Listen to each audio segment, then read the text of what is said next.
Friends, આ છે આજની આપણી વેરાયટી દહીં ભીંડાનું શાક. તો ફ્રેન્ડ્સ, આજે આપણે બનાવીએ દહીં ભીંડાનું શાક. એના માટે મેં શું કર્યું છે, 150 ગ્રામ ભીંડા આવી રીતે પીસીસ કરી કાઢ્યા છે. 5 ટેબલસ્પૂન દહીં આવી રીતે ફીણી કાઢ્યું છે. લાલ મરચું, મીઠું, હળદર, ચપટીક સાકર અને આમાં મેં 7-8 લીમડાના પાન નાખ્યા છે. ભીંડામાં 7-8 લીમડાના પાન. અહીંયા મેં 2 ટેબલસ્પૂન ઓઇલ ગરમ કરવા મૂક્યું છે. સૌથી પહેલા આપણે શું કરશું, આપણે આમાં ભીંડા નાખી દઈએ.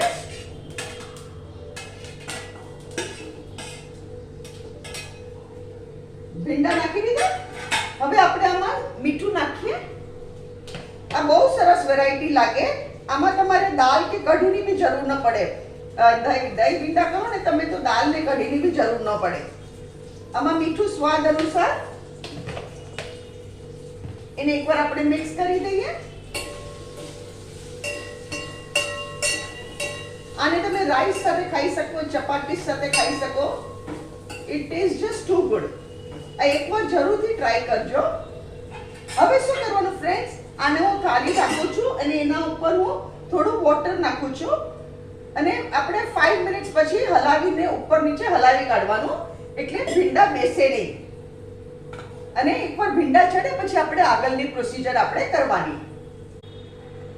હવે આપણે જોઈએ આપણા ભીંડા અને મસ્ત ચડી ગયા. અને હું તમને કહું, આ ખાલી 5 મિનિટ્સમાં ચડી ગયા, ઓન્લી 5 મિનિટ્સ. પણ આ 150 ગ્રામનું મારું માપ છે. તમારે વધારે ક્વોન્ટિટી હોય તો વાર લાગે. હવે આપણે આમાં મસાલો કરીએ. લાલ મરચું તમે જેટલું તીખું ખાતા હોય એટલું. હલ્દી પાવડર, 1 ટીસ્પૂન ભરીને શુગર. શુગર ઇઝ ઓપ્શનલ, તમારે નાખવી હોય તો નાખજો. ઘણા શું કરે ખબર છે ફ્રેન્ડ્સ, આ દહીંની અંદર મસાલો કરે પણ છે ને મસાલો મને કાચો લાગે. I don't like that. એટલે હું મસાલાને આવી રીતે સોટે કરું. તેલમાં જરા મસાલો સોટે થાય ને તો કાચાપણું વળ્યું જાય આપણા મસાલાનું. અને મારી ટેવ છે, હું છે ને બધામાં 1 ટીસ્પૂન જેટલી તો શુગર નાખું. જેનું કારણ શું છે, બેલેન્સ મસાલો. દહીંમાં થોડી ખટાશ હોય, ટમેટામાં થોડી ખટાશ હોય, સો ઇટ બીકમ્સ બેલેન્સ. હવે આપણે આમાં દહીં નાખીએ. આપણે નાખ્યું મીઠું, મરચું, હળદર, સાકર. આમાં ધાણા જીરું બિલકુલ નહીં નાખવાનું. આમાં સારું ન લાગે ધાણા જીરું. હવે આપણે દહીં નાખી દીધું.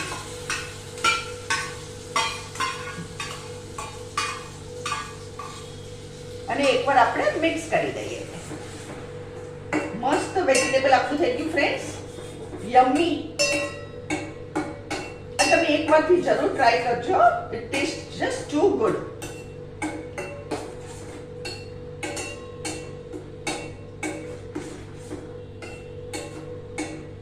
હવે હું અહીંયા ગેસ બંધ કરું છું.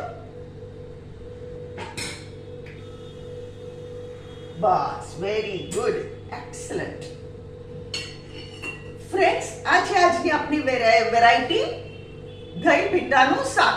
અગર તમને મારી રેસીપી પસંદ આવે તો કમેન્ટમાં જરૂરથી લખો. મારી વિડીયોને લાઈક કરો, શેર કરો અને મારી ચેનલને જરૂરથી સબસ્ક્રાઇબ કરો.